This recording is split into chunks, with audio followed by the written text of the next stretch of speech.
스트롱 코리아 창조 포럼 2015 참석해주신 여러분 진심으로 환영합니다. 먼저 인사를 드리겠습니다. 저는 오늘 행사 진행을 맡은 한국경제TV 아나운서 장선영입니다. 반갑습니다. 네, 감사합니다. 오늘 올 들어서 가장 더운 날이라고 하던데요. 달리 말하면 올 들어서 가장 뜨거운 날, 또 화창한 날이 아닐까 싶습니다. 이렇게 기분 좋은 아침에 여러분과 함께하게 돼서 대단히 영광입니다. 오늘 바쁘신 중에도 이렇게 자리를 빛내주신 여러분, 그리고 외빈 여러분 대단히 고맙습니다. 지금 여러분께서 함께하고 계시는 이 자리는 스트롱 코리아 창조 포럼인데요. 지난 2006년 2월 대한민국 혁신 포럼이라는 명칭으로 출범을 했습니다. 해마다 사회 각 분야의 리더들이 많이 참여를 해주셨는데요. 국가의 성장 동력, 그리고 정부 혁신, 산업 경쟁력, 그리고 기업 생산성 강화 방안 등에 대한 해법을 바로 이 자리에서 제시해오고 있습니다. 오늘 귀한 시간 내어주신 만큼 올해 포럼도 여러분들께 유익한 시간이 되셨으면 좋겠습니다. 자, 그럼 지금부터 스트롱 코리아 창조 포럼 2015 개회식을 시작하겠습니다. 먼저 개회사로 문을 열어보도록 하겠습니다. 개회사는 본 포럼의 주최 기관인 한국경제신문 김기웅 사장님께서 수고해 주시겠습니다. 무대로 모시겠습니다. 여러분 큰 박수로 환영해 주시기 바랍니다.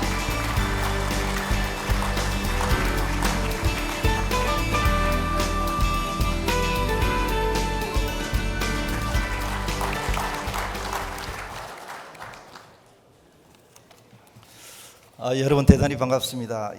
요즘 메르스로 인해서 나라 전체가 어수선합니다. 우리 모두 질병 예방 건강에 각별히 유의해야 하시겠지만은 또한 지나친 공포심 또한 우리가 경계해야 될 게 아닌가 생각합니다. 이런 상황에서 바쁘신 가운데 이번 행사를 위해서 여러모로 애써주신 최양희 미래과학부 장관님, 미래창조과학부 장관님, 정방근 한국연구재단 이사장님, 박영하 한국과학기술기획평가원 원장님께 깊은 감사의 인사를 드립니다. 또 일일이 소개해드리지는 못하지만 이 자리를 빛내주신 경제계, 학계, 연구계 여러분들께도 고마운 마음을 전합니다. 과학기술 분야 인재 육성을 위해 시작한 스트롱 코리아 캠페인은 올해로서 14년째를 맞았습니다. 가자 과학기술 강국으로를 캐치프레이즈로 내걸고 2002년 닻을 올린 스트롱 코리아는 그동안 정부와 기업, 학계 등 각계의 깊은 공감과 참여를 이끌어냈고, 특히 2004년 국가과학기술 경쟁력 강화를 위한 이공계 특별법이 제정되는데도 큰 몫을 해왔다고 자부합니다. 2011년에는 과학기술 인재 10만 명을 키우자는 캠페인을 통해 우리나라가 과학기술 5대 강국으로 진입하기 위해서는 창의성으로 무장한 최정예 인재를 양성하고 육성해야 한다는 비전과 실현 방안을 제시하기도 했습니다. 아울러 2013년부터는 미래창조과학부를 공동 주최 기관으로 모시고, 지난해에는 디지털 경제의 핵심 역량을 키우기 위한 소프트웨어 교육 확대를 강조했습니다. 미래부와 삼성전자 그리고 한국경제신문이 업무 협약을 체결하여 17개 시도 지역 거점 소프트웨어 인재 양성 기관을 설립 운영하고 각종 경진대회를 개최키로 했었습니다. 이런 성과를 바탕으로 올해는 기초가 강해야 융합시대 성자가 된다를 주제로 정했습니다. 국내 과학기술 분야 최고의 싱크탱크인 한국연구재단과 한국과학기술기획평가원, 그리고 저희 신문의 과학기술 분야 베테랑 기자들이 머리를 맞대고 프로그램을 마련했습니다. 창조경제를 실현하는 데 가장 중요한 문제는 역시 사람입니다. 상상력이 뛰어나고 도전정신이 넘치는 인재가 늘어나지 않으면 창조경제로의 패러다임 전환도 어렵습니다. 창의 인재 육성이야말로 정부가 추구하는 창조경제 구현을 가장 시급하고도 실질적인 정책 과제라고 생각합니다. 여러분도 잘 아시다시피 우리나라가 점차 선진국 대열에 진입하면서 한국 경제도 새로운 도전에 직면하고 있습니다. 그동안 빠른 추종자로서 뛰어난 경쟁력을 보여왔던 한국 기업들은 지도에 없는 새로운 길을 개척해야 하는 숙제를 안게 되었습니다.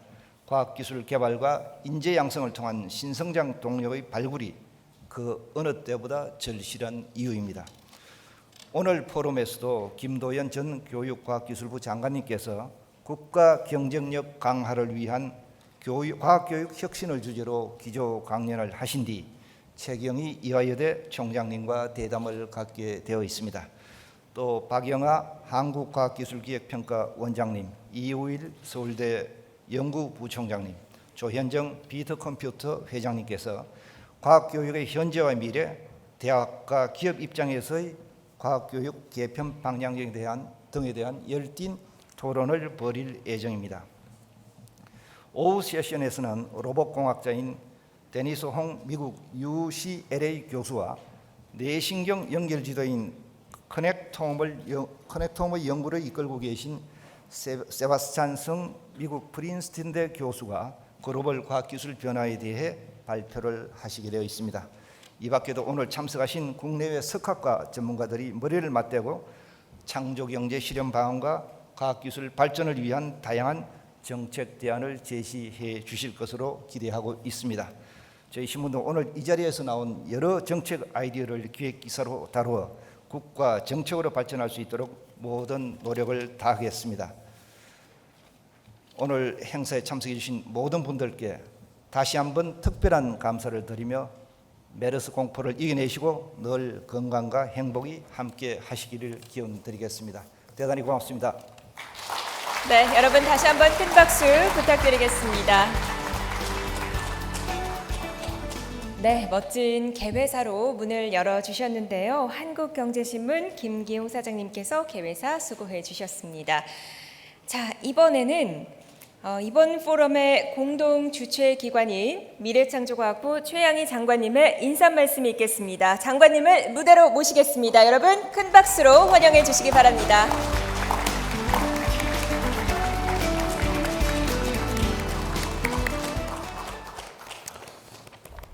네, 안녕하십니까. 미래창조과학부 최양희입니다. 오늘 이렇게 훌륭한 행사를 주최해 주신 한국경제신문 김기용 사장님께 먼저 감사를 드리고 또 이 행사를 축하해 주셔서 오신 김도연 장관님, 김수영 장관님, 모든 과학계의 여러 인사분들, 또 경제계, 언론계, 또 내빈들 감사드립니다.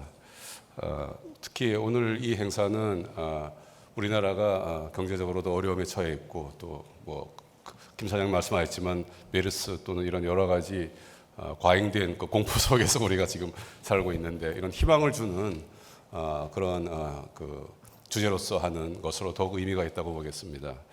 사실 제가 이 과학기술 관련 이런 행사에 그 말씀을 드릴 기회가 있으면은 요즘 늘 말씀드리는 주제가 하나 있습니다. 그러니까 우리나라가 올해 이제 광복 70주년이라고 그러고 그렇지만 이제 과학기술로 보면 한 50년 됐습니다.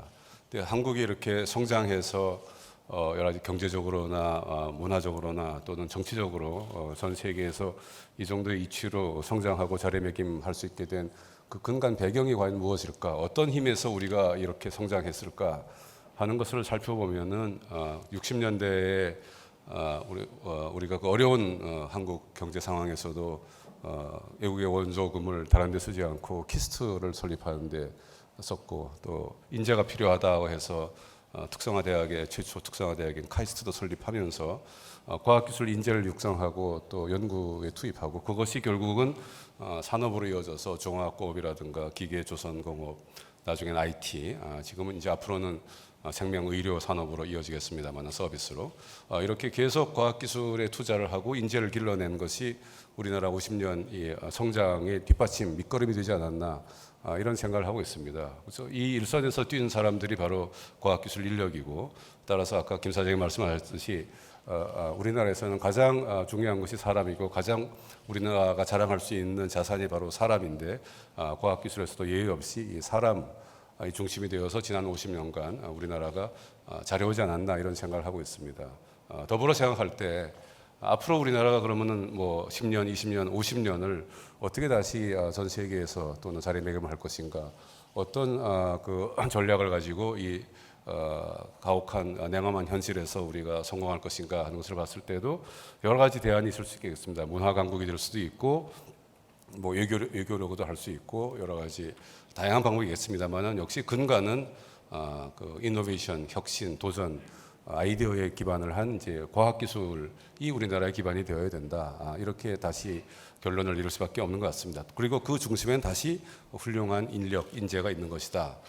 이런 결론을 봤을 때 오늘의 주제, 과학인력, 과학교육이 얼마나 중요한데 우리가 지금 이 현재 무엇을 해야 되는가, 앞으로 어떤 목표를 가지고 있어야 되는가 하는 것을 다시 한번 되짚어보고 여기에 여러 석학들 또는 많은 리더들께서 훌륭한 전략과 전술을 또는 아이디어를 또 조언을 해주시면은 그것이 꼭 국가 정책에 반영되어서 우리나라의 과학 교육이 좀 더 한 단계 진보하고 과학 인력이 좀 더 경쟁력이 있고 또 과학기술이라는 직업이 좀 더 훌륭한 직업으로 많은 젊은이들을 유치할 수 있는 또는 갈망하는 그런 자리가 될 수 있는 그런 기회가 되는 그런 아주 훌륭한 모임이라고 생각합니다.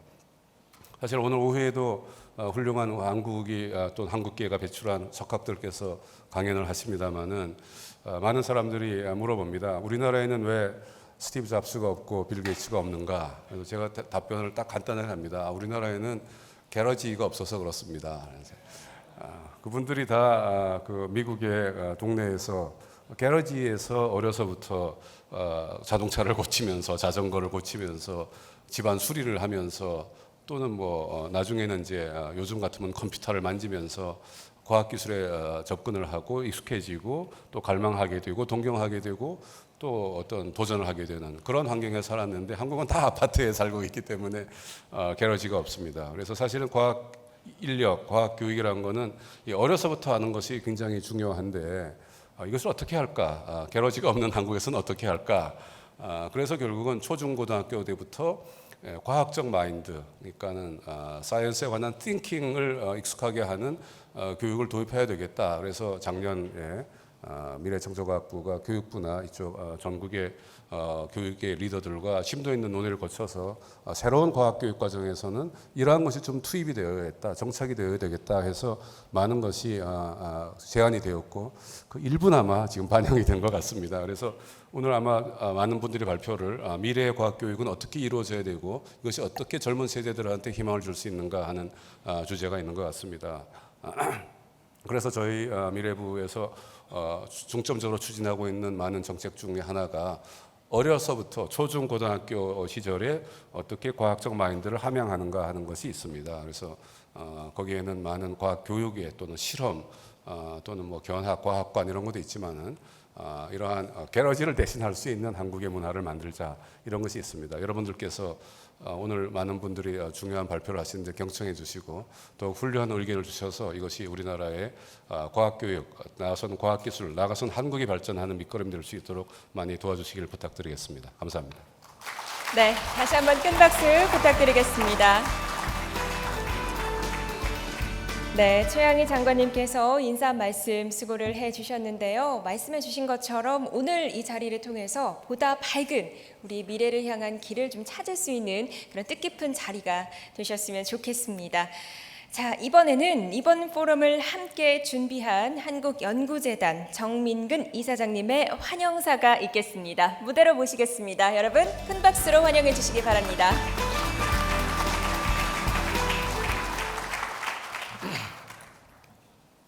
예, 안녕하십니까. 한국연구재단 이사장 정민근입니다. 먼저 이 바쁘신 중에도 또 메르스 위험이 있는 가운데에서도 이렇게 스트롱 코리아 창조 포럼에 참석해 주신 여러분들을 진심으로 환영합니다. 특히 오늘 자리를 빛내주신 미래창조과학부 최양희 장관님과 한국경제신문 김기용 사장님께 마음 깊이 감사의 말씀을 전합니다. 또한 기조연설 및 대담을 맡아주신 김도현 전 교육과학기술부 장관님과 이화여대 최경희 총장님께도 감사를 드립니다. 창조경제 시대의 국가 발전과 기업 성장 방안 등을 논의하기 위해 국내 리더들이 한자리에 모인 뜻깊은 자리에서 환영의 인사를 드리게 되어 개인적으로 무척 기쁘고 영광스럽게 생각합니다. 대한민국을 과학기술 강국으로 만들기 위해 시작한 이 스트롱 코리아 캠페인도 어느덧 14번째 해를 맞이했습니다. 이와 함께 창조경제 시대도 벌써 3년째로 접어들고 있습니다.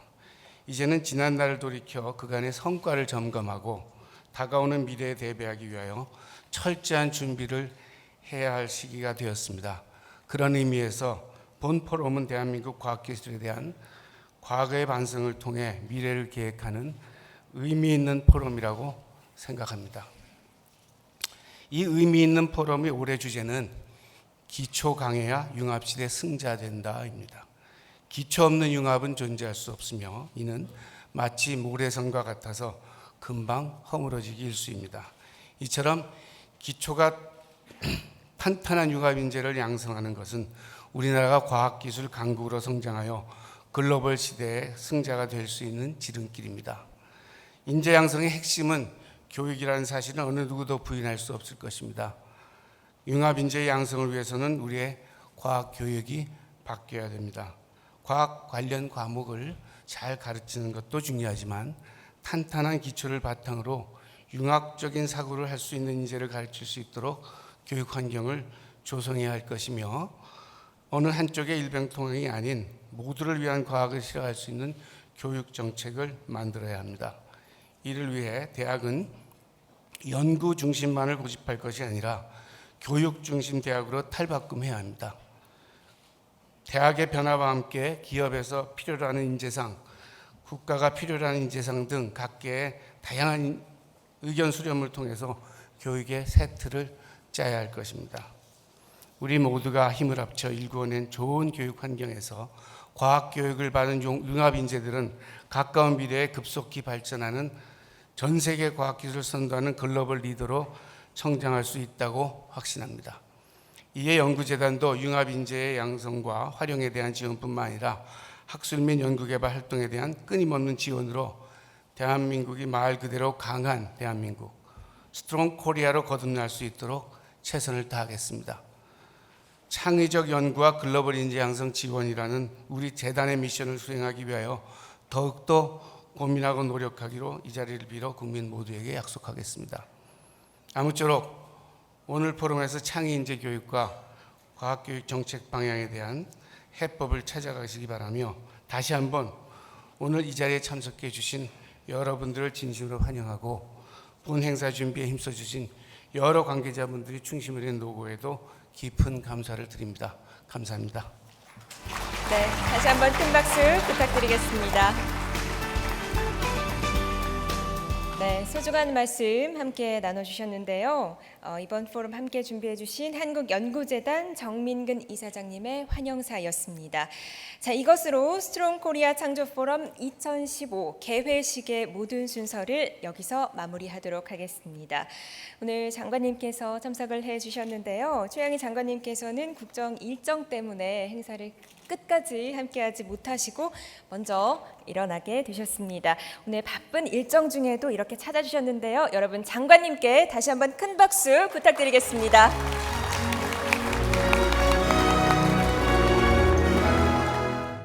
네, 그럼 계속해서 첫 번째 기조연설 순서를 진행하도록 하겠습니다. 첫 번째 기조연설은 김도연 전 교육과학기술부 장관님께서 수고를 해주실 텐데요. 주제는 국가 경쟁력 강화를 위한 과학교육 혁신입니다. 아마 관심 있는 분들 많으실 것 같은데요. 진행과 대담은 이화여자대학교 최경희 총장님께서 수고를 해주시겠습니다. 자, 이제 준비가 됐으면 이 두 분을 여러분 단상으로 모시겠습니다. 큰 박수로 환영해 주시기 바랍니다.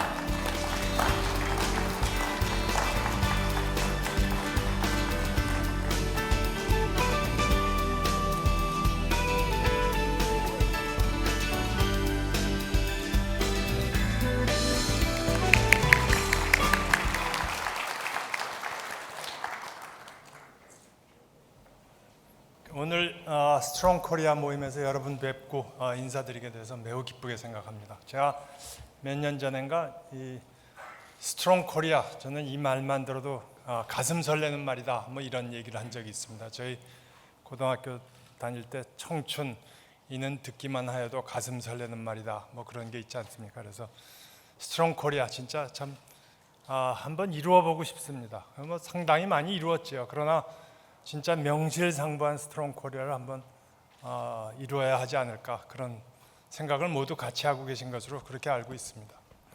오늘 제가 의뢰받은 제목이 국가 경쟁력 강화를 위한 과학교육 혁신, 뭐 이렇게 되어 있습니다.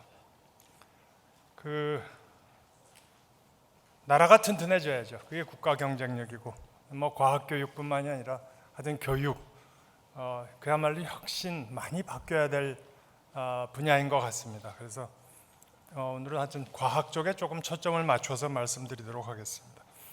교육이라는 게 뭔가, 저는 교육이야말로 미래를 위한 일이다라고 생각합니다. 교육은 현재를 위한 것은 아니고 미래를 준비하는 것 아니겠습니까? 그래서 그러면 미래가 뭔가, 사실 뭐 요즘은 뭔가 궁금하면 그냥 인터넷 가서 두드려 보면 되니까 제가 미래를 한번 가서 인터넷 가서 두드려 봤습니다. 그랬더니 여러 가지 얘기가 있는데 그 중에 하나가 제일 재밌는 게 피터 드라커가 미래에 대해서 이렇게 얘기한 게 있습니다. 그러니까 The only thing we know about the future is that it will be different. 그러니까 미래에 대해서 뭘 알겠는가? 우리는 미래를 알고 싶은데 미래에 대해서 뭘 알겠는가? 미래는 지금하고 그러나 다를 것이다. 그건 확실하다. 뭐 맞는 얘기 같습니다. 뭐 지금하고 많이 다를 겁니다. 미래는 많이 다를 텐데 그래도 미래를 알고 싶으니까 미래를 어떻게 하면 알 수 있을까 하고 또 찾아봤더니 놀랍게도 2500년 전에 공자님께서 이렇게 말씀하셨습니다. Study the past if you want to define the future. 그러니까 미래를 알고 싶으면 과거를 공부해라, 역사를 공부해라. 놀랍지 않습니까? 공자님께서 2500년 전에 영어로 이렇게 말씀하신 게 대단합니다. 이게 공자님의 지혜인 것 같습니다. 그래서 오늘 잠깐 이렇게 과거를 좀 돌아보도록 하겠습니다. 이게 뭐 고구려 신라 이런 과거가 아니라 인류의 과거를 잠깐 돌아보면 사실 인류 역사에서 제일 중요한 하나의 변수가 저는 인구라고 봅니다. 뭐 그건 어떤 개체에 대해서도 마찬가지죠. 뭐 소나무의 역사에서 제일 중요한 게 소나무 수가 얼만큼 있느냐 하는 거 아니겠습니까? 여기 인구의 문제를 보시면은 지구상의 전체 인구입니다. 예수님이 태어나시던 뭐 한 2000년 전에 전 세계 인구는 1, 2억 정도였다고 그럽니다. 그리고 그게 매년 자동 증가하는 게 그저 0.2% 정도로 해서 뭐 굉장히 완만하게 증가를 하죠. 그래서 여기 보시면 1800년에 9억쯤 됐다. 전 세계 인구입니다. 그리고 1900년에 오면은 16억이 됩니다. 16억이 되고 이 표에서 보시다시피 1900년부터 2000년까지 지난 세기입니다. 지난 세기 100년 동안 인구가 급격하게 늘어납니다. 그래서 소위 뉴 밀레니움이라고 그랬던 2000년을 맞이하면서 인구가 60억을 돌파합니다. 그리고 오늘 현재 2015년 현재 74억이 되어 있습니다. 이렇게 인구가 어마어마하게 갑자기 폭발적으로 늘었다는 것은 사실 사람이 사는 환경이 그만큼 좋아졌다는 겁니다. 그렇지 않으면 이렇게 늘 수가 없죠. 그러니까 지난 100년 사이에 사람이 사는 환경이 어마어마하게 좋아졌다라고 얘기할 수 있을 겁니다. 그게 그럼 어떻게 지난 100년 사이에 그렇게 사람의 숫자가 늘을 수 있었느냐? 어떻게 이렇게 살기 좋아졌느냐? 그게 과학기술의 힘이죠. 과학기술의 힘인데 그 학문적으로 봤을 때 뭐 아까 말씀드린 공자님을 비롯해서 2500년 전, 2000년 전 이때 철학의 세계였습니다. 인문학의 세계였죠. 공자님과 소크라테스 뭐 이분들이 그야말로 인류 발전에 지대한 공헌을 했죠. 틀림없습니다. 그리고 지금도 우리 사고 체계를 지배하고 있고요. 이런 세계가 쭉 오다가 아까 말씀드렸던 1600년, 700년 여기서 이제 브레이크스루가 생깁니다. 잘 아시다시피 17세기 후반에 1670년경에 뉴턴이 자연과학의 세계를 새로이 열지 않습니까? 완전히 새로운 세계를 엽니다. 그리고 그 후에 100년 후에 1776년인가요? 제임스 와트가 증기기관을 만들어 쓰기 시작하죠. 그러니까 과학과 기술이 이 무렵에 200~300년 전부터 태동하기 시작했습니다. 그러면서 살기가 좋아진 겁니다. 그러면서 살기가 좋아졌고, 그 다음에 뭐 물론 그 조금 전에 아인슈타인과 에디슨이 나오기 조금 전에 물론 전기가 나오고 자동차가 나오고 그랬지만, 하여튼 아인슈타인이 또 다시 새로운 세계를 20세기 초반에 열었고, 에디슨 마찬가지입니다. 이러면서 살기가 어마어마하게 좋아진 겁니다. 그러니까 과학기술의 힘이라는 것이 사실은 대단한 것이죠. 그렇지 않으면은 절대로 지금 인구가 절대로 20억을 못 넘었을 겁니다. 아마 그 자연 증가율은. 그리고 과학기술이 아니었다면은 여기 이런 모임을 물론 가질 수도 없고, 벌써 제 나이쯤 되면 이미 지구상에 존재하지 않겠지요. 뭐 그게 사실은 자연스러운 일이었습니다. 그래서 지난 20세기를 미국 공학 할리먼에서는 이렇게 얘기합니다. A century of innovation. 혁신의 시대였다. 어마어마하게 인류의 삶이 바뀐 것이 지난 100년이었다. 뭐 맞습니다.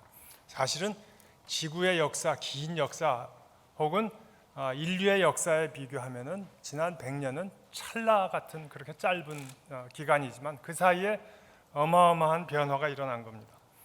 저는 그 변화가 딱 한 장의 사진으로 아주 잘 볼 수 있다고 생각합니다. 여기 지구를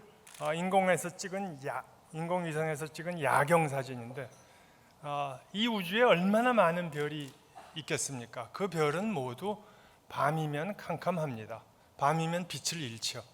그런데 그 많은 별 중에서 딱 하나, 지구만 밤에 계속 반짝거리고 있습니다. 이게 딱 100년 사이에 일어난 변화입니다. 여기 보시면은 뭐 일본이 멀어서 잘 안 보이시겠지만 일본이 보이고 중국이 보이고, 그다음에 한국 반도를 보실 수 있을 겁니다. 근데 우리는 왜 반도에 사는 줄 알고 있었는데, 밤에 보면은 확실히 섬에 살고 있습니다. 이게 참 큰 불행입니다. 인구 밀도가 북한만 한 지역치고 이렇게 깜깜하게 사는 나라가 없습니다. 이게 얼마나 이게 안타까운 일입니까? 우리가 해결해야 할 큰 미래라고 생각합니다. 이거는 전혀 세계의 다른 나라는 지고 있지 않은 우리만의 짐이다라고 그렇게 생각합니다. 그 과학기술의 폭발적인 발전을 다른 지표로 보면은 논문 수, 특허 수로도 그것을 저희가 짐작할 수 있습니다. 뭐 1850년 경부터, 지금부터 한 150년 경부터 논문이라는 것이 이제 미미하게 나오기 시작했죠. 그러다가 여기 보시다시피 1900년 경 되면은 그때부터 이제 역시 폭발적으로 증가하기 시작합니다. 그래서 2013년 현재, 그러니까 아주 최근 기록에 의하면 과학기술 논문이 무려 180만 편이 나옵니다. 전 세계에서 180만 편이 나오고, 거기에 차지하는 비중이 미국이 20%, 중국이 12%, 재팬 6.6%, 그리고 우리나라 정확하게 2.73% 차지하고 있습니다. 정확합니다. 이게 우리나라가 쓰는 과학기술 연구비가 전 세계 비중의 3% 정도입니다. 그러니까 딱 그만큼 논문 내고 있는 겁니다. 그래서 요즘 전반적인 분위기가 논문을 많이 쓰는 게 꼭 뭐 별로 좋지 않은 것처럼 간주되기도 하는데, 저는 그거는 아니라고 생각합니다. 논문 더 써야 됩니다. 아직 우리가 해야 할 몫을 아직도 못 하고 있다. 양적인 측면에서도 저는 그렇게 생각합니다. 여기 중국이 뭐 여러 측면에서 약진을 하고 있는데, 전 세계에 나오는 과학기술 논문의 40%는 이미 중국 사람들이 저자입니다. 그러니까 Chinese American, Chinese European. 그러니까 이 중국의 힘이라는 것이 아마 21세기에 엄청나게 증가하지 않을까, 그렇게 생각을 합니다. 그런 측면에서 우리는 지금 그야말로 변화의 소용돌이 속에서 살고 있습니다. 저희가 지금 몰라서 그렇지 사실은 변화의 소용돌이 속에 살고 있고, 아마 한 10년만 지구를 떠났다가 돌아오면은 어지러워서 못 살 겁니다. 그 정도로 변화의 소용돌이 속에서 살고 있고, 그 변화의 소용돌이를 마련하는 힘은 과학과 기술이다. 여기에는 재론의 여지가 없는 것 같고요. 그 가장 최근에 일어나는 변화로는 아마 이런 것을 들 수가 있을 것 같습니다. 통신의 혁명이죠. 1973년에 마틴 쿠퍼라고 모토로라의 부사장 하던 젊은 엔지니어를 이 사람이 이제 책임자가 돼서 전화기를 처음 만들었습니다. 무선 전화기죠. 그 무게가 1.1kg, 배터리가 20분 가고 이때 4,000불이었다고 합니다. 1973년에 4,000불이면 서울 시내에서 집을 한 두 채쯤 살 수 있을 그런 돈이었습니다. 이게 1973년의 일이었습니다. 사실은 아주 최근 아닙니까? 저희 모두 여기 계신 많은 분들이 기억할 수 있는 그런 연도죠. 그러다가 1993년도만 해도, 이때 이제 저도 이제 한참 월급 받고 일할 때인데, 93년도에 이렇게 많은 전자기기들이 있었습니다. 컴퓨터도 있고 전화기도 있고 카메라도 있고 녹음기도 있고, 이거 하나씩 살려면 한 달 월급 다 하나씩 그렇게 들어가는 거였는데, 이게 지금 어떻게 됐습니까? 이게 몽땅 합쳐져서 이 밑에 조그만 하나에 다 들어가지 않았습니까? 그리고 이거를 다 지금 저희가 주머니에 넣고 있습니다. 이건 그야말로 혁명이라고 생각합니다. 이거 5년 전에도 우리 못했던 일 아닙니까? 그러니까 이런 변화의 와중에 살고 있다. 그런 변화와 더불어서 아까 그 마틴 쿠퍼도 역시 이렇게 이제 그 이뻤던 젊은이가 이렇게 나이가 드셨습니다. 그래서 본인이 발명한 전화기와 최근에 나온 스마트폰을 들고 이렇게 바뀌었을 수가 있나 하는 그런 장면입니다. 그래서 저는 아까 인구 증가와 거기에 아주 혁혁한 일을 하신 분들 몇 분을 꼽았는데, 조금 세월이 지나면은 저기에 당연히 이 사람이 들어가야 된다라고 믿습니다. 혁명을 일으킨 사람, 우리하고 같이 살았던 쓰나 혁명을 일으킨 사람이 스티브 잡스다. 저는 그렇게 믿습니다. 이 스티브 잡스가 어마어마한 일을 한 거죠, 사실은. 이 스티브 잡스가 이렇게 어마어마한 인류 역사에 어마어마한 일을 한 스티브 잡스가 스티브 잡스 덕택에 세상이 이렇게 바뀌었습니다. 여기 이 동승이라고 그러나요? 그야말로 세상을 떠나 있어야 되는 이 동승들조차도 지금 스마트폰 하나씩 다 갖고 있고, 가운데 그 스마트폰 없는 동승의 표정을 좀 보십시오. 얼마나 언짢습니까, 세상이. 그리고 이런 얘기도 하죠. 인류는 지금 이렇게 진화하고 있습니다. 꾸부정해질 겁니다. 앞으로 전부 스마트폰 보고 다녀서 머지않아 이렇게 꾸부정한 인류로 바뀔 거다라고 생각하고 있고, 확실히 바뀌었습니다. 자, 그 스티브 잡스가, 그렇게 엄청난 일을 한 스티브 잡스가 이렇게 얘기를 했습니다.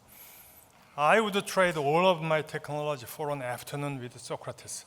소크라테스하고 점심을 한번 할 수 있다면, 오후 한번 지내기 위해서 내가 갖고 있는 기술을 모두 다 줄 수 있다. 그 정도로 이 사람이 인문학의 중요성을, 그러니까 인류의 역사를 바꾼 기술자의 얘기입니다. 이 사람의 자기 기술을 다 주더라도 그 사람하고 소크라테스하고 한 오후 한번 얘기해봤으면 좋겠다. 그러니까 인문학의 가치도 대단한 것이다. 그리고 이게 두 개가 합쳐져야 뭐를 자기도 더 할 수 있다. 그런 의미죠. 이게 합쳐져야 됩니다. 그건 확실한 것 같습니다. 그냥 더 축소해서 과학기술 쪽만 들여다보더라도, 이건 미국 NSF에서 벌써 한 10년 전에 나온 자료입니다만, 인류 역사의 발전을 과학기술의 변화의 축에다가 갖다 놨을 때, 저희가 농업시대를 몇천 년 살았죠. 물론 그전엔 수렵시대가 있겠죠. 그다음에 산업혁명과 더불어 산업시대, 정보화시대, 그리고 지금은 이제 나노바이오 시대 이렇게 얘기하는데, 미래는 융합기술의 시대다라고 이렇게 얘기를 하고 있습니다. 그럼 융합기술이 뭔가? 융합기술이 따로 대학에서 과를 열어서 융합기술 학과를 만들 것인가? 그거는 절대 아니죠. 그 이제 교육과 그러면 이렇게 세상이 이렇게 바뀌는데 교육과 조금 연계를 좀 오늘 주제가 교육이니까요. 교육과 연계를 좀 시켜보면은 이걸 하기 위해서 저는 일본을 들여다보는 것이 굉장히 배울 게 많다고 생각합니다. 여러 측면에서 특히 산업화의 측면에서 근대화의 측면에서 일본이 우리보다 먼저 가기 시작했고 거기서 우리가 당연히 배우는 것은 실수를 반복하지 않고 좋은 일 아니겠습니까? 일본에 잘 아시겠지만 유도리 교육, 소위 여유 교육이라는 것이 아주 풍미했었습니다. 1972년에 일본의 교직원 노동조합 같은 거죠. 거기서 처음으로 이거 도대체 일본의 교육이 이래서는 안 되겠다. 이렇게 암기 위주, 이렇게 주입식 이래서는 안 되겠다 해서 유도리 교육이란 말을 처음으로 꺼냈습니다. 그리고 나서 꽤 오랜 시간이 지나서 1987년이 되면서 본격적으로 개성 중시, 여기 적혀 있듯이 생애학습, 국제화, 정보화를 위한 학습 지도 요령을 만듭니다. 우리나라의 교과과정하고 비슷한 겁니다. 굉장히 낯에 친숙한 단어들 아닙니까? 개성 중시, 생애학습, 국제화, 정보화. 저희도 똑같이 이제 쫓아갔습니다, 사실은. 그러면서 초등교육 분야에서 문이과 통합이 일어납니다. 사회과와 이과가 합쳐서 생활과로 됩니다. 그 다음에 중등교육에서 학생의 선택의 폭을 늘려주자. 그래서 선택 과목을 많이 늘립니다. 그리고 이제 1992년이 되면은 토요 휴일제가 들어옵니다. 유돌이니까 여유가 있어야 되니까. 그것도 일본의 사람들은 그래도 차분차분 갑니다. 매달 한 번씩 토요일 날 놀다가 한 3, 4년 해본 다음에 그 다음에 격주로 가고 그 다음에 이제 완전히 1998년 되면 주 5일제 수업을 도입하고 수업 시간을 삭감합니다. 30% 삭감, 전체 시간을 삭감하고 그 다음에 상대평가 1등, 2등, 3등 이런 거 내지 말자. 그래서 절대평가하고 그게 98년입니다. 그게 98년이었다가 2007년에 10년을 하고 나서 이건 아니다, 이건 안 되겠다라는 얘기가 나옵니다. 이 2007년이 현재 아베 총리의 아베 수상의 일기 내각일 때입니다. 그러니까 이 아베라는 사람이 참 어쨌건 이런저런 일을 일본에 많이 하고 있습니다. 그러면서 다시 수업 시간을 10% 증가시킵니다. 그리고 토요일 수업이 부활됩니다. 토요일 수업을 부활합니다. 그리고 2013년에 이 아베 2기 내각입니다. 지금 들어와서 아주 공식적으로 선언을 합니다. 유도리 교육은 끝났다. 유도리 교육의 종언이다. 제가 이걸 한자로 가져온 건 일본 문서에서 제가 그냥 그대로 갖고 왔기 때문입니다. 그래서 유도리 교육은 끝입니다. 무슨 얘기냐 하면은 교육이 훨씬 더 터프해졌다. 그렇게 보시면 되겠습니다. 유도리가 아니다. 자, 대한민국 교육과정 변화를 한번 보시죠. 굉장히 비슷합니다. 큰 걸 밑에 1997년에 교과과정을 개정합니다. 그러면서 학습량 30% 감축. 아까 말씀드린 거하고 비슷하지 않습니까? 일본하고. 학습량 감축하고 2005년에 토요 휴무제하고 우리는 또 확실합니다. 그냥 하루아침에 한 달 토요일 다 노는 겁니다. 그 다음에 2009년에 학습량을 20% 또 감축했습니다. 또 감축하고 그 다음에 학생의 선택권, 그래서 교과목 수를 급격하게 증가시킵니다. 이게 바로 또 2018년부터 또 이제 새로운 교과 과정을 보게 돼 있는데 그때가 되면 교과 과목 수가 100개가 됩니다. 고등학교의 교과 과목 수가 100개가 됩니다. 이게 그냥 제가 과학교육만 말씀드리는 건 아니고 과학교육에 대해서는 거기 조금 표시가 돼 있는데 아마 이따 세션에서 우리 박영화 원장님 등 다 자세히 말씀해 주실 거기 때문에 선택 과목이 느는 것은 이론적으로는 굉장히 좋죠. 학생에게 선택권을 주는 것이니까. 근데 이렇게 가르칠 교사가 없습니다. 현실적으로 완전히 불가능합니다. 게다가 대한민국은 교과 과정하고 아무 상관없이 대학 입시가 교육을 흔들고 있습니다. 제가 서울공대 학장을 할 때 사실 그때 그 말을 듣고 참 가슴 아팠던 것 하나를 소개해드리면, 어떤 과학 선생님, 고등학교 과학 선생님이 오셔서 서울공대에서 면접 시험 볼 때 과학 실험을 본다라고 그냥 말만 한번 해주세요. 그래야 우리나라 중고등학교에서 과학 실험을 합니다. 대학교 입학 시험에서 과학 실험을 하나도 안 보니까, 실험을 전혀 고려를 안 하니까 실험하는 거를, 고등학교에서 실험을 하나도 안 한다는 겁니다. 그런데 어떻게 인재가 양성이 되겠냐? 좀 진짜 동감했습니다. 만약에 우리나라 주요 대학교에서 입학 시험 면접에서 뭐 물리 뭐 이런 거 혹은 화학 뭐 이런 거 그냥 흉내라도 한번 내게 해보면은 과학 실험이 살 겁니다. 그만큼 우리나라의 대학 입학 시험이 중요합니다. 대학 입학 시험이 진짜 교과 과정보다도 어쩌면 더 중요합니다.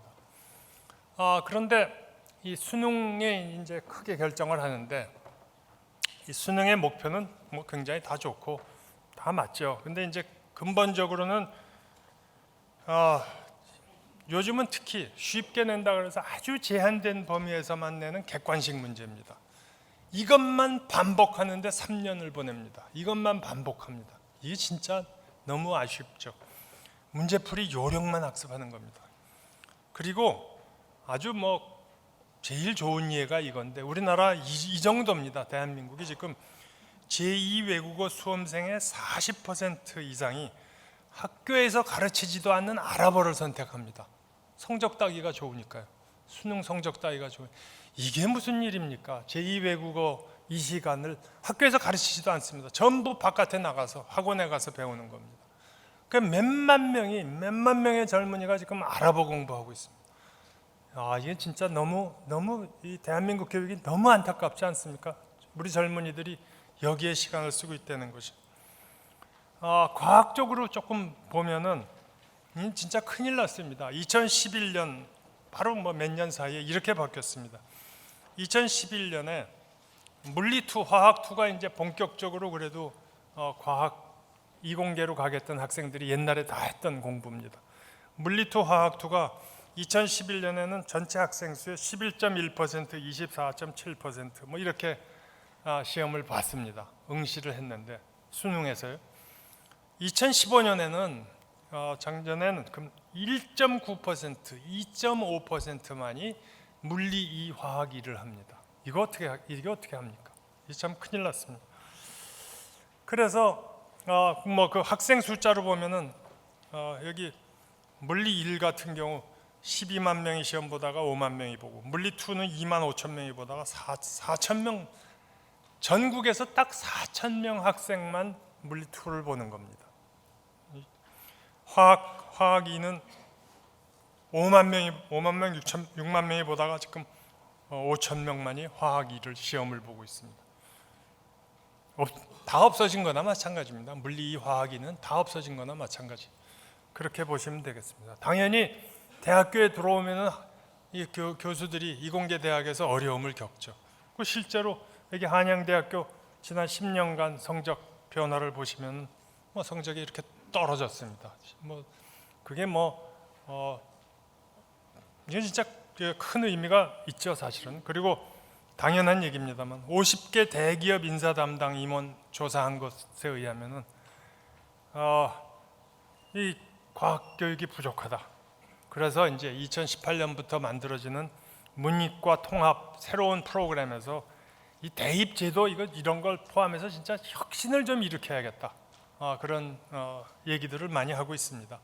자, 문이과 통합 교육이 이제 2018년부터 되는데요. 과거에는 이랬습니다. 문과 학생은 인문사회 분야를 많이 공부했고, 자연과학 분야 조금 했고, 이과 학생은 인문사회 분야 적었고, 또 자연과학 분야를 많이 했고, 뭐 이랬습니다. 그래도 과학기술계에 나가서 일하는 산업 현장에 나가서 일하는 것들은 이제 이과 학생들, 이 밑에 학생들이었죠. 자, 통합의 목표는 당연히 인문사회 분야와 자연과학 분야에 기초되는 것을 다 같이 공부해야 한다는 것입니다. 할 수 있습니다. 시간도 충분하고 할 수 있습니다. 우리가 반복 학습하는 데만 시간을 보내지 않는다면 충분히 해낼 수 있는 그런 시간인데, 지금 이것의 통합의 결과가 지금처럼 가면 필히 이렇게 될 것 같습니다. 이게 인문사회도 제대로 못하고 자연과학도 제대로 못하는 그런 인재들을 내놓을 것 같습니다. 그러면 이건 역으로 가는 거 아닐까, 이런 우려를 많이 하고 이것이 개선돼야 할 것 같습니다.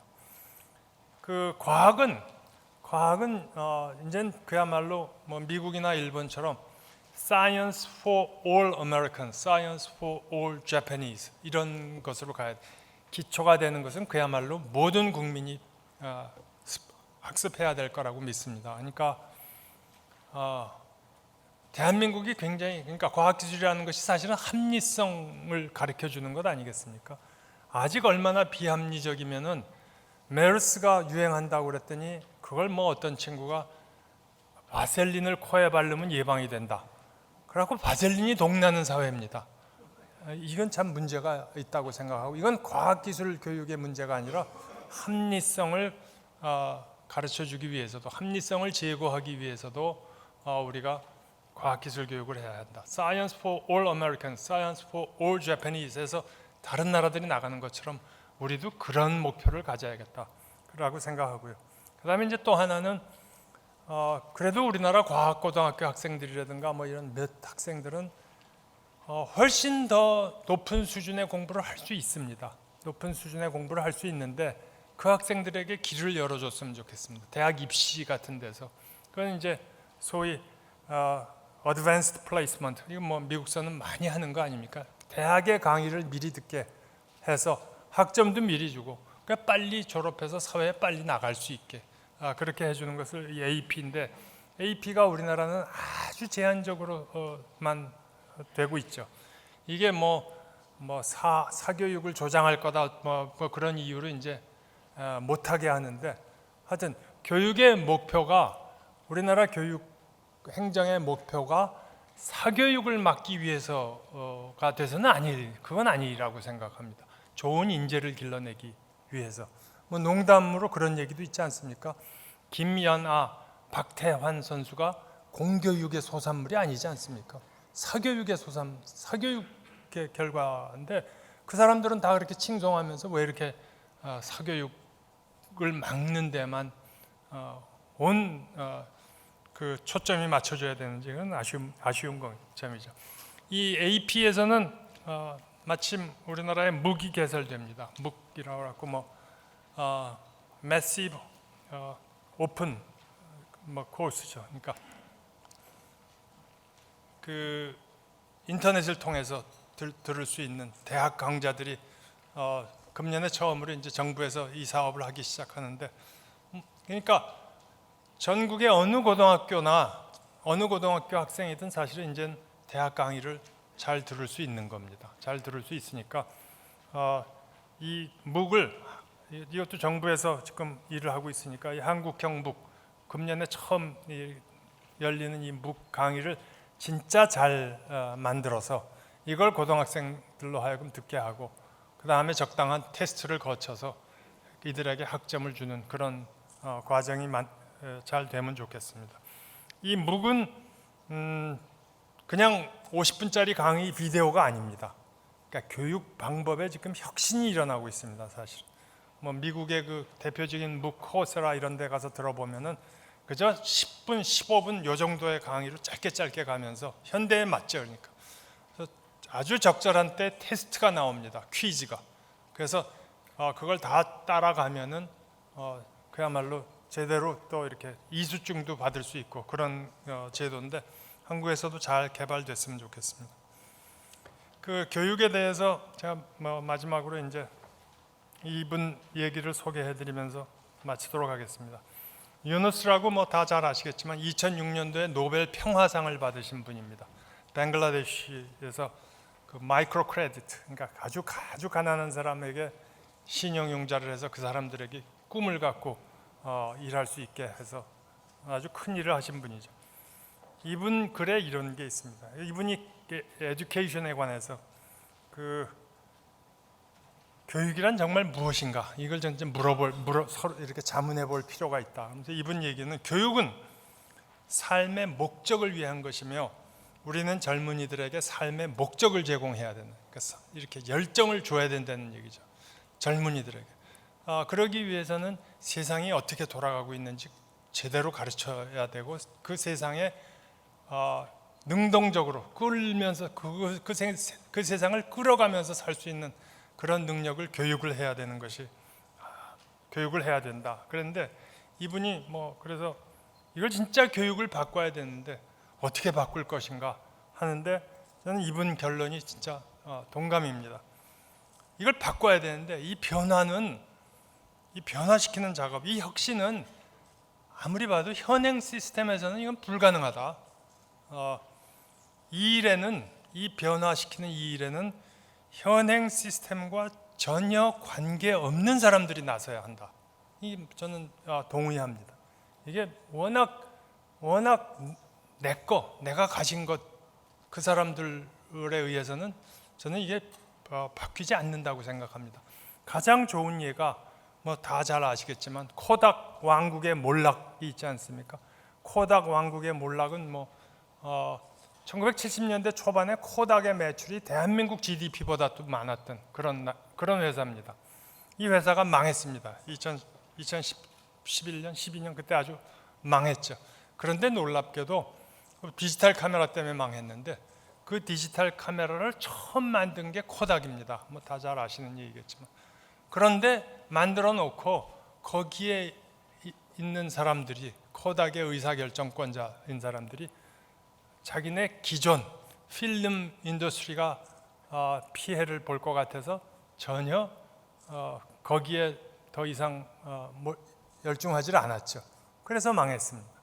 이 우리나라 교육도 어쩌면은 이와 같은 문제에 지금 봉착해 있는 게 아닌가 그렇게 생각합니다. 지난달에 4월이었군요. 예. 우리 한국과학기술한림원에서 이런 자기네 2달에 한 번쯤 내는 것 같은데 교육 과정과 수능 개편, 국가의 미래를 생각해야 하고 아주 짧은 이런 보고서를 냈습니다.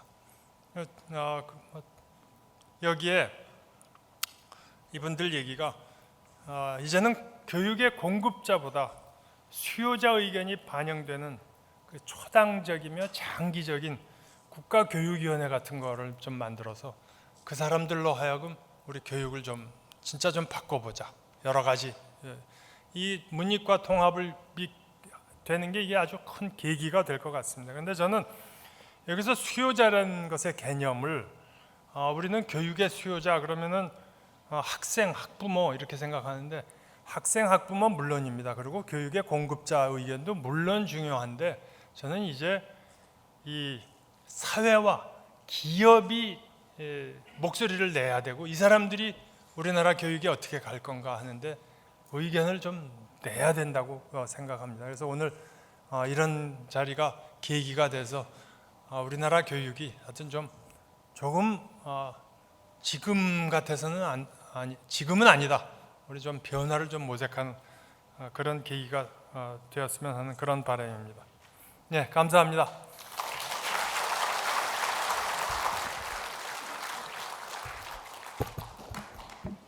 네, 감사합니다. 우리 김도연 장관님께서 정말 주어진 시간 내에 스트롱이라는 말씀만 들어도 마음이 설렌다고 하셨는데 저도 그렇습니다. 그래서 이 스트롱 코리아가 되기 위해서는 과학기술의 힘이 절대적이고 또 이 과학기술이 발전하기 위해서는 과학교육이 지금 변화돼야 된다 하는 말씀을 주어진 시간 내에 해주셨습니다.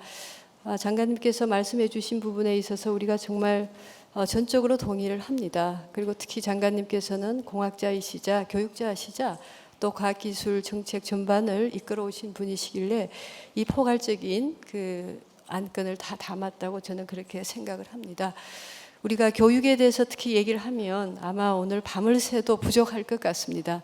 그러나 이제 주어진 시간 내에서 혹시 제가 지금 여기서 뵈니까 정말 우리 과학기술 분야 그리고 CEO 모든 분들이 참석해 주셨는데요. 먼저 우리 장관님께서 말씀하신 부분에 대해서 혹시 질문이 있으시면 그 질문에 대한 것을 답변과 논의를 중심으로서 진행하면 어떨까 싶습니다.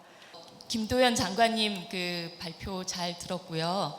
일단 2000년도 우리나라에서 영재교육진흥법 이제 공고가 되고 그러면서 영재교육이 굉장히 활성화가 됐는데 지금의 상황은 교육과학기술부에서 지금 교육과학기술부가 있을 때에는 영재교육이 일단 일원화가 돼 있었는데 지금 이제 그 교육부와 미래부로 이렇게 나눠지면서 교육부 산하에서는 이제 교육청에서 영재교육이 이제 이루어지고 있고 그다음에 미래부 산하에서는 과학창의재단 산하에서 이제 대학부설 영재교육원에서 영재교육이 이루어지고 있는데 문제는 일단 이 영재교육 국가적으로 그 과학 인재를 양성하는 이 영재교육에 있어서 일관된 어떤 정책을 시행할 수 있는 국가적인 어떤 컨트롤 타워가 없다라는 것이 좀 안타깝고요.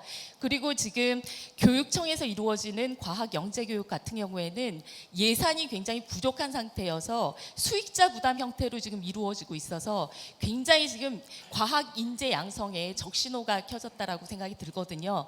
그래서 장관님께 여쭤보고 싶은 것은 우리나라의 과학 인재 양성을 위해서 그 초중고 수준에서의 과학 영재 교육은 어떠한 방향으로 나아가야 할지 그 장관님의 고견을 듣고 싶습니다. 네, 좀 쉽지는 않은 질문 같습니다. 네. 워낙 이 질문은 참 늘 이슈화 됐었고요. 네, 혹시 뭐 장관님 말씀 주시겠습니까?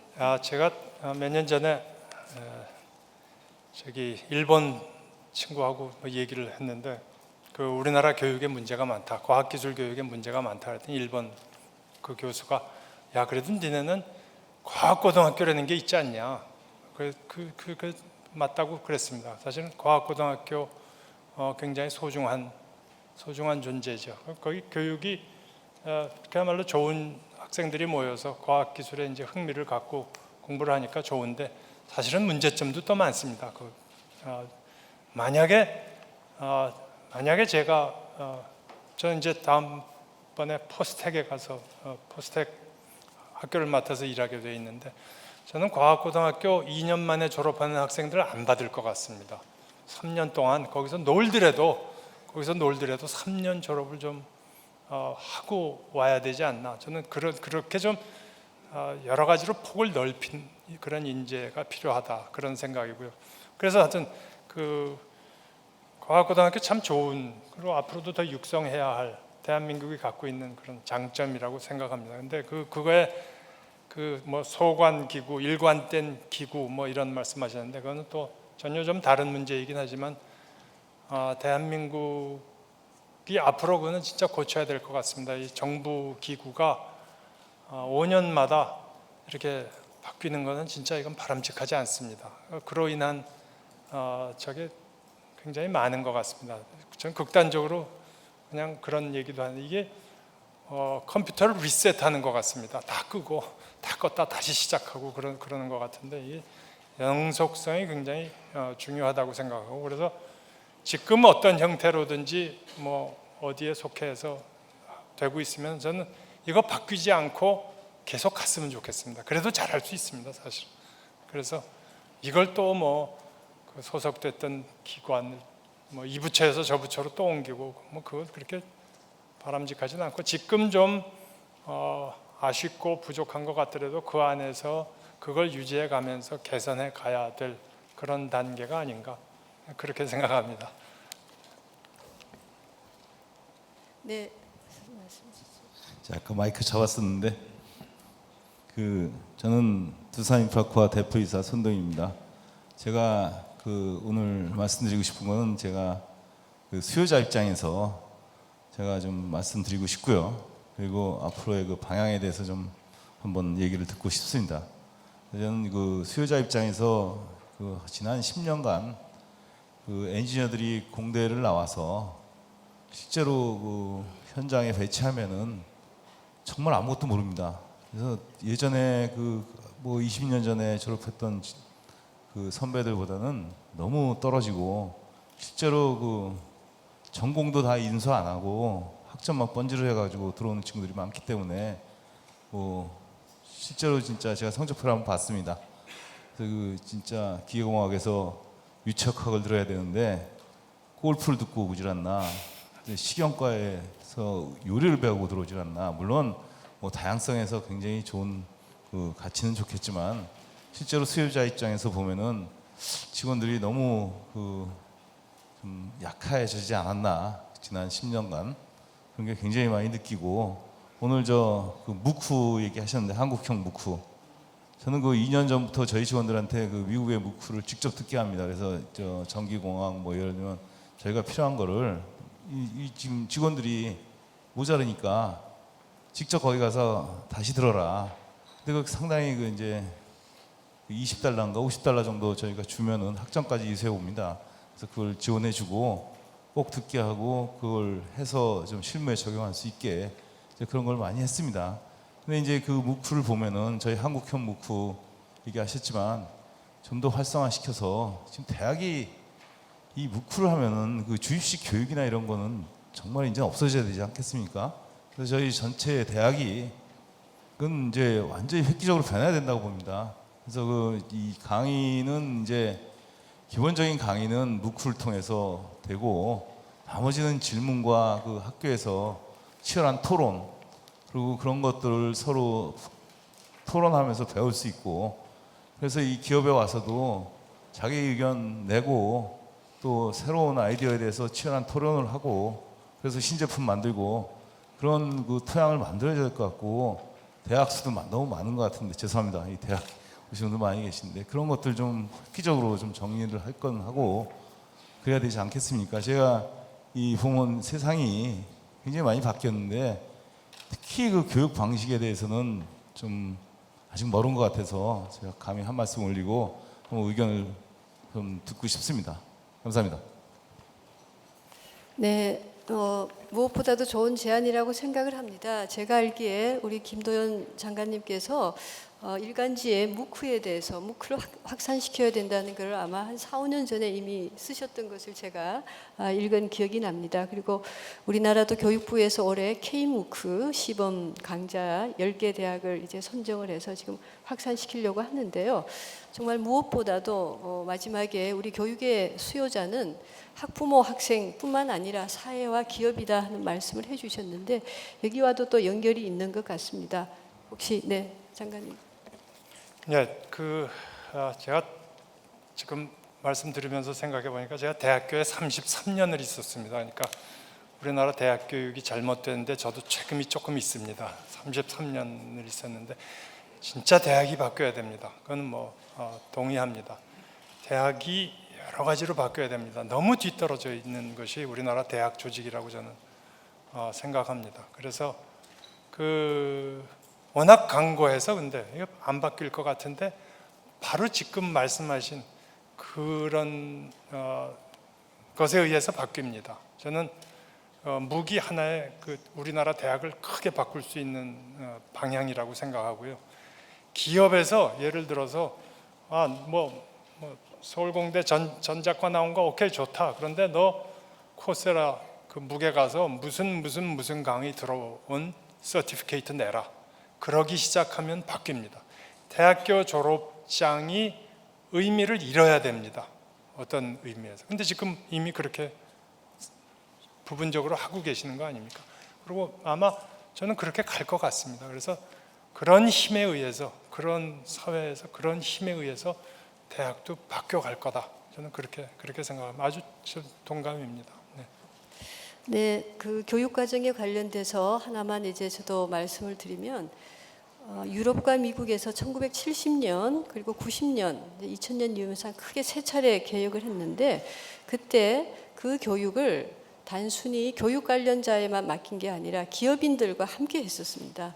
예를 들어서 초중고등학교 교과서도 그리고 자료집에도 우리는 주로 아직까지 교사 그리고 교수님들이 중심으로 집필을 하시는데 정말 기업가들이 많이 함께 하셨습니다. 공학을 전공하시는 분들도 하셨고 또 사회학을 전공하시는 분도 하셨고 의학, 약학 이렇게 했을 때 교과서 내용이 완전히 달라졌고 그럼으로써 가르치는 질과 방법도 달라졌습니다.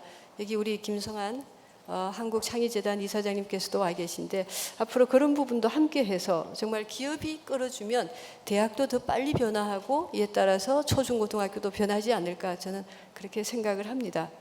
네, 그때서 오늘 관심이 많은 주제에서 너무 손을 많이 드시는데 어떻게 해야 될지 모르겠습니다. 예, 될 끝에 분 마이크를 한번 주시죠. 네, 그 다음에 하겠습니다. 네, 제가 괜찮습니까? 네. 네, 간단하게 질문해 우리 주시면 장관님 고맙습니다. 기조연설에 들어다 보니까 마치 잘 짜여진 다큐를 하나 들은 기분 같아 아주 참 잘 들었습니다. 근데 저는 카이스트에서 있는 천기성 교수입니다. 제가 한번 제안하고 싶은 것은 사실 우리나라 고등학교 교육이 대학교 가기 위한 교육으로 돼서는 안 된다고 생각합니다. 고등학교 교육은 고등학교 자체로 끝나면은 사회에 충분히 적용할 수 있는 그런 사람이 되어야 거기서 끝나야 한다고 봅니다. 다음 대학교를 가거나 고등학교에서 사회에 진출하는 것은 그 학생의 선택권으로 주어야 한다고 생각합니다.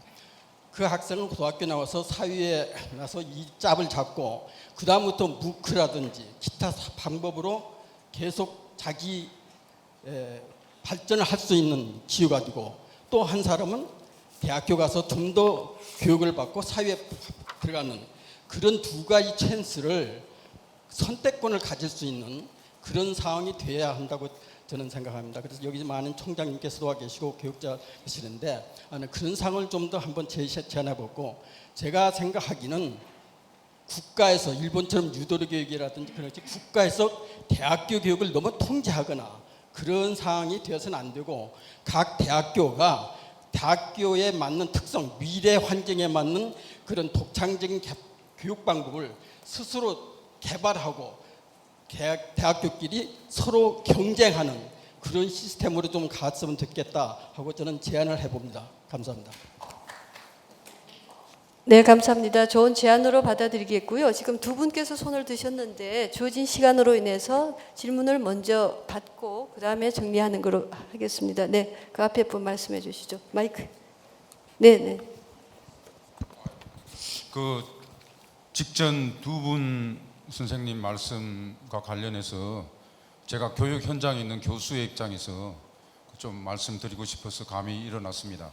그 사실상 지금 그런 무크라든지 그런 논의들이 많이 화두가 되어 있는데 교실의 현장은 초중고뿐이 아니라 대학에 이르기까지 우리나라 그 교실 현장이 질문 안 하는 분위기로 이렇게 형성이 되어 있는 상황입니다.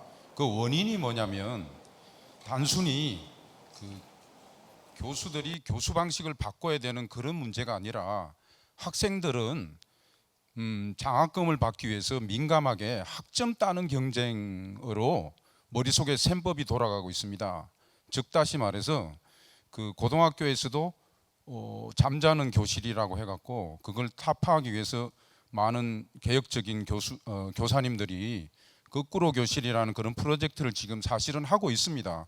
그런 무크 같은 그런 창의적인 교육을 하기 위해서 몸부림치는 교수와 교사들이 있는데 그러나 이게 그런 개별적인 교수나 교사들에게 맡겨서는 해결이 쉽지 않은 문제입니다. 왜냐하면 초중고에서부터 평가 방식의 문제인데 줄 세우기식의 평가 방식을 하다 보니까 학생들을 그런 창의적인 잣대로 평가할 수 있는 평가 시스템이 주어져서 거기에 맞춰갖고 정말 토론하고 질문하고 창의적인 학생이 우대받는 그런 평가 제도가 돼야 되는데 현실은 조용히 있다가 학점 잘 따가지고 쉬운 과목 잘 골라가지고 총점 학기 맞는 학생이 장학금 받는데 유리하니까 학생들은 눈에 안 보이게 그런 전략으로 움직이는 거죠. 바보가 아닙니다, 학생들이.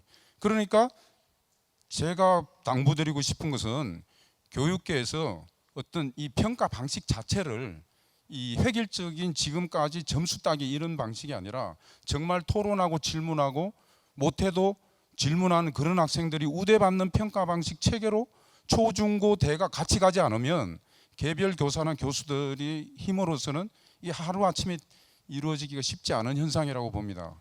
예, 죄송합니다. 네, 감사합니다. 아까부터 말씀을 하시겠다고 하는 한 분만 질문을 받겠습니다. 대단히 감사합니다. 건설기술연구원 원장 이태식입니다.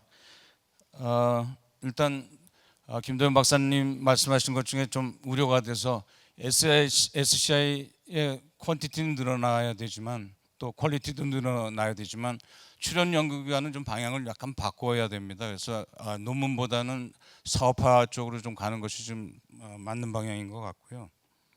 꼭 포스텍에 가셔서 대학 입시 문제, 과학 실험 문제가 면접에 꼭 나왔으면 좋겠습니다. 저는 여러분들이랑 좀 의견이 다릅니다. 혹시 암기식이 나쁘다고만 말씀하시는데 그 암기식이 과연 나쁜 것인가? 그리고 그 나쁜데도 왜 오바마 대통령은 한국 교육이 괜찮다고 얘기하는지 한번 검토를 우리가 해볼 시점이 아닌가. 사실은 인문교육을 하려면 우리가 어렸을 때 천자문 배운다든가 또는 저희가 중학교 입시 때문에 뭐 태정태세 문단세 뭐 이런 거 외우면서도 사실 엄청난 지식이 축적이 돼 있는데 만약 지금 젊은 사람들이 그런 지식을 인터넷이나 전화기로만 찾는다면 어떻게 창조가 나올 수 있을까? 창조는 모방에서부터 시작해서 창조가 나오는 것이지 절대로 아는 것이 없을 때 창조가 나올 수 없다고 생각합니다. 그러니까 사실은 오늘 초점을 두 가지가 흐린데 대학 교육을 우리가 중심으로 할 것인지 또는 초, 중, 고등학교 교육을 얘기를 할 것인지 방향을 좀 정하고 대학교 교육은 우리 교수님들이 해결을 하실 수 있을 것 같습니다. 그러나 초중고 교육은 사실 아까 김도현 박사님 말씀하신 것처럼 가정교육이 가장 중요한데 여러분들은 꽁찌를 해보신 적이 있는지 모르겠습니다. 근데 저는 중학교 들어갈 때 꽁찌를 해봤습니다. 꽁찌를 하고 나서부터 생각이 바뀝니다. 이 공부는 안 되니까 딴 거로 나가야 되겠다. 이런 생각들이 좀 다양하게 하고 줄 세우기도 필요한 것 같습니다. 왜냐하면 모두가 1등을 할 수가 없는데 우리는 가정교육에서 사회에서 다 1등을 하라고 그럽니다. 그래서 가치관을 가정교육과 그다음에 중고등학교 교육과 대학교육 그리고 사회교육으로 좀 나눠서 말씀을 나눴으면 좋겠습니다. 네, 감사합니다. 오늘 이제 아주 큰 주제를 가지고서 우리 김도현 장관님께서 발표를 해주셨고 아마 여기 앉아 계신 분들께서도 많은 그 나름의 생각을 가지고 제안을 하고 싶으실 것 같습니다. 정말 이런 자리는 너무나 의미 있다고 저는 생각을 하고요. 그리고 이제 지금은 청중이 한정되었지만 나중에 학생들 그리고 교사, 학부모까지 확대돼서 심도 있는 논의를 해볼 수 있는 장이 되면은 계속해서 발전이 있을 것이라는 생각을 합니다. 좋은 진행자는 시간을 꼭 맞춰야 된다고 하는데요. 한 2, 3분이 지나갑니다. 마지막으로 우리 장관님께서 마무리 말씀을 한번 해주시면 고맙겠습니다.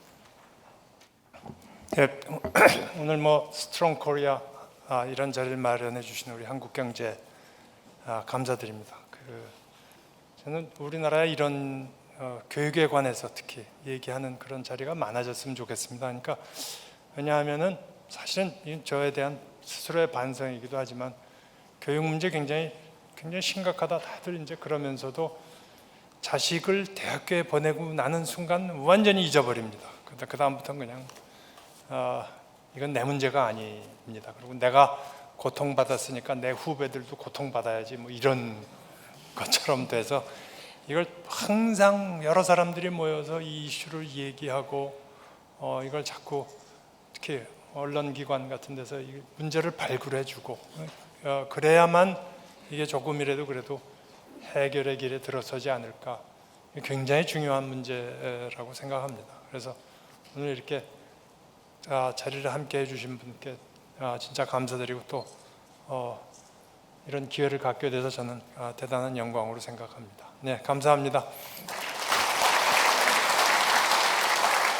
네, 감사합니다. 우리나라를 아주 스트롱하게 만들기 위해서 우리가 최선의 노력을 다해야 될 것으로 저는 믿고요. 또 아침 세션은 여기서 마치지만 이후의 세션들 그리고 오후 세션에서도 좋은 의견들이 많이 나와서 실현되기를 바랍니다. 네, 감사합니다. 네, 여러분 다시 한번 큰 박수 부탁드리겠습니다.